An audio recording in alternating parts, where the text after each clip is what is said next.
Salut les geeks, c'est Nawak, bienvenue dans cette toute nouvelle vidéo spéciale critique et aujourd'hui on va parler du nouveau Massacre à la tronçonneuse qui vient de sortir juste aujourd'hui sur Netflix. Donc c'est parti, on y va, go, ça va tronçonner. Massacre à la tronçonneuse 2022, film réalisé par David Garcia et produit par Fede Alvarez. Alors, Massacre à la tronçonneuse, bon, c'est un film en termes de production, je vais pas trop m'attarder dessus, mais c'est un film qui a eu quand même pas mal de soucis, puisque les deux réalisateurs qui étaient initialement sur le projet se sont retrouvés évincé faute d'un désaccord artistique, et finalement la production a réussi à trouver un accord avec David Garcia et Fede Alvarez. Alors moi personnellement, quand j'ai vu que le film était au départ annoncé pour une sortie en salle et puis finalement annulé pour une sortie directement en VOD sur Netflix, je vous cache pas que ça m'a mis un peu le seum, parce que je me suis dit à tous les coups on va avoir droit à un film édulcoré made in Netflix. Et finalement, en restant objectif, j'ai quand même trouvé le film assez sympa. Alors c'est sûr, le film n'arrive en rien à la cheville du premier, réalisé par Tobe Hooper dans les années 70. Mais franchement, pour un film Netflix qui dure 1h13 je crois, sans le générique, hein. C'est un film qui est très court, qui passe à une vitesse phénoménale.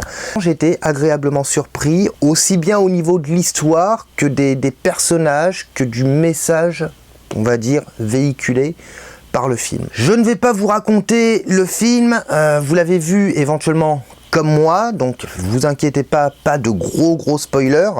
Je vais juste, pour vous faire un résumé, on suit une bande de jeunes qui sont, on va dire, plus ou moins des espèces d'investisseurs qui arrivent dans ce bled de Harlow. Donc petit bled paumé au fin fond du Texas. Ils ont pour projet de racheter cette ville et d'en faire un endroit, on va dire, attractif. Et bien évidemment, ils vont se confronter à Leatherface. Alors déjà, l'originalité de cet épisode, c'est qu'on est un peu sur la forme, on est un peu sur ce qu'a proposé Halloween 2018. À savoir, cet épisode de Massacre à la tronçonneuse, en fait, il occulte toutes les suites qu'on a eues, tous les remakes, tous les préquels, tous les reboots, tous les préquels de reboot, de remake, etc. Sachant qu'on en a eu quand même pas mal depuis les années 70. Et en fait, la particularité de cet épisode, c'est qu'il se situe directement après l'épisode original de Tobe Hooper. Donc il se passe en fait 50 ans après. On va retrouver un personnage du film original de Tobe Hooper, c'est le personnage de Sally Hardesty, qui à l'époque était incarnée par Marilyn Burns. Donc là, étant donné que l'actrice Marilyn Burns est décédée en 2013 ou 2014, ils ont engagé une autre actrice pour incarner le rôle de Sally, qui a désormais une cinquantaine d'années, et qui va plus ou moins essayer de saisir sa chance de se venger de Leatherface. Dans le fond, le film, franchement, ne casse pas trois pattes à un canard. Il y a quelques grosses facilités, il y a des petits trucs, moi personnellement, qui m'ont dérangé, mais en mettant tout ça de côté et en se disant on a un film qui a été racheté par Netflix et qui est diffusé sur Netflix et qui n'a pas bénéficié d'une énorme campagne marketing, ça reste raisonnable, ça reste franchement correct. Sur la forme, le film m'a pas vraiment laissé indifférent. On retrouve un peu,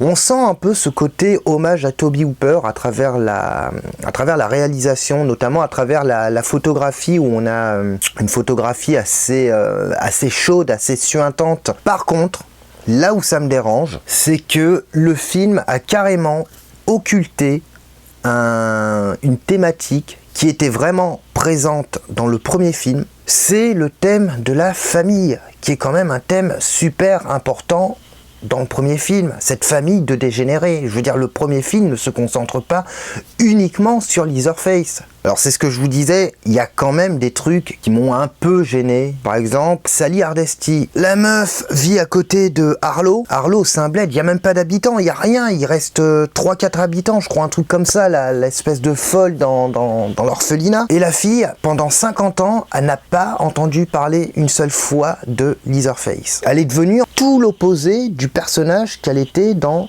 le premier film de Tobe Hooper. Ça, quand même, ça m'a assez dérangé. Que Sally, elle a été traumatisée par les événements du premier, il s'est passé 50 ans, la fille, on la retrouve... Enfin, je veux dire, ça fait quand même...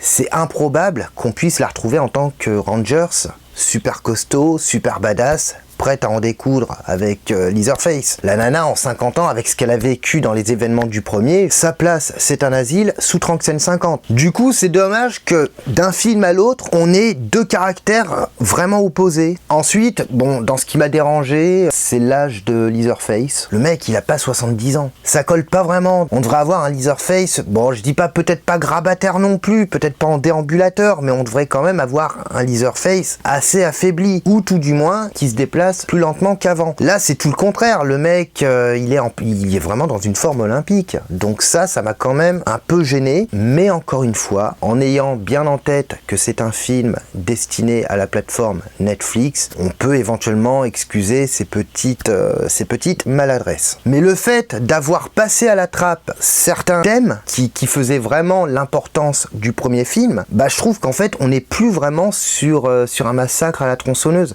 C'est comme Leatherface. Dans le film, on a presque de l'empathie pour lui par rapport à un événement qui lui arrive indirectement, alors qu'en fait, si on prend le film de Tobe Hooper, on n'a aucune empathie pour Leatherface. Leatherface, c'est vraiment la définition de la dégénérescence mentale. Mais encore une fois, c'est un film estampillé Netflix, donc malheureusement, il faut faire avec. Ça reste un bon film d'horreur, mais c'est pas vraiment un massacre à la tronçonneuse. Si on s'attend vraiment à voir une suite de massacre à la tronçonneuse, on va être déçu. Par contre, si on cherche un bon film d'horreur à la manière de massacre à la tronçonneuse, je pense que ça peut éventuellement vous plaire. Et moi, personnellement, bah franchement, j'ai passé un très bon moment. Il y a quand même des trucs auxquels le film n'échappe pas.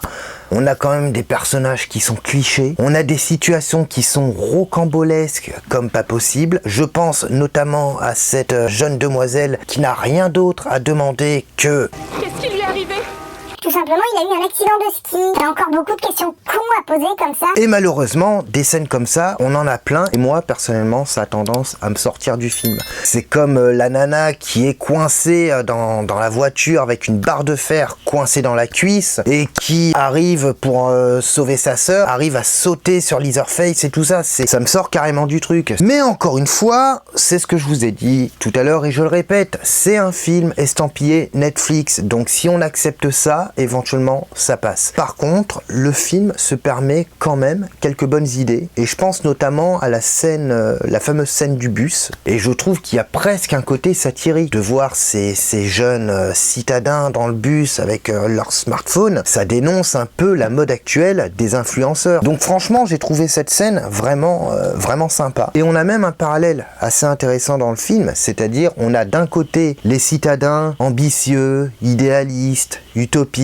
et le milieu redneck, incarné plus ou moins par Leatherface, ou même je prends pas l'exemple du gars avec le pick-up rouge qui ressemble un peu au bouseux qui débarque du fin fond de son Texas. Donc franchement, le film arrive quand même à mettre en exergue quelques idées assez intéressantes. Le film n'est pas choquant, mais le film reste quand même assez violent, surtout pour un film Netflix. Le final, c'est pas que ça m'a déçu, mais j'ai trouvé ça un peu facile, mais en même temps, on sent quand même une certaine volonté d'hommage. On n'est pas dans le pompage vulgaire. Là, on est vraiment, franchement, pour ceux qui ont vu la fin, n'hésitez pas à me dire dans les commentaires ce que vous en pensez, mais je trouve que cette fin, c'est quand même un bel hommage au film original de Tobe Hooper. En conclusion, comme je vous disais, ça reste un bon film d'horreur, un bon survival, ça reste un film avec de bonnes idées, ça reste un film avec une bonne mise en scène, ça reste un film assez pauvre en ce qui concerne la durée du film, alors qu'on aurait pu avoir... on a quand même quelques bonnes idées sur le film qui auraient pu et qui aurait mérité d'être exploité. Je pense notamment au traumatisme d'une des deux filles. Le problème, c'est que là, sur 1h13 de film, ça n'apporte strictement rien. Ça n'apporte rien à l'intrigue, mais en plus, ça n'apporte strictement rien aux personnages. Si le film avait duré une petite demi-heure de plus, il y aurait eu moyen de creuser la psychologie des personnages, le caractère des personnages. En tout cas, n'hésitez pas à me dire ci-dessous dans les commentaires ce que vous avez pensé de ce film. Est-ce que vous l'avez apprécié? Est-ce que vous l'avez détesté?